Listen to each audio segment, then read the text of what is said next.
5 days later the high priest Ananias went down to Caesarea with some of the elders and a lawyer named Tertullus, and they brought their charges against Paul before the governor. When Paul was called in, Tertullus presented his case before Felix. "We have enjoyed a long period of peace under you, and your foresight has brought about reforms in this nation.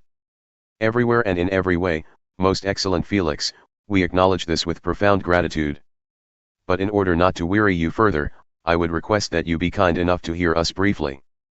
We have found this man to be a troublemaker, stirring up riots among the Jews all over the world. He is a ringleader of the Nazarene sect and even tried to desecrate the temple, so we seized him. By examining him yourself you will be able to learn the truth about all these charges we are bringing against him." The other Jews joined in the accusation, asserting that these things were true. When the governor motioned for him to speak, Paul replied, "I know that for a number of years you have been a judge over this nation, so I gladly make my defense.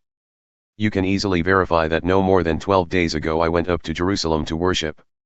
My accusers did not find me arguing with anyone at the temple, or stirring up a crowd in the synagogues or anywhere else in the city.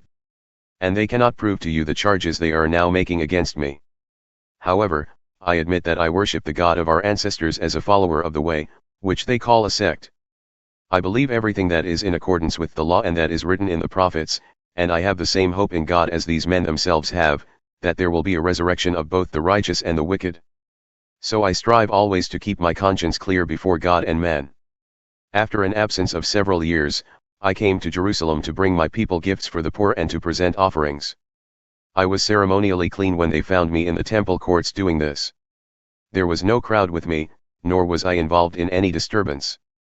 But there are some Jews from the province of Asia, who ought to be here before you and bring charges if they have anything against me.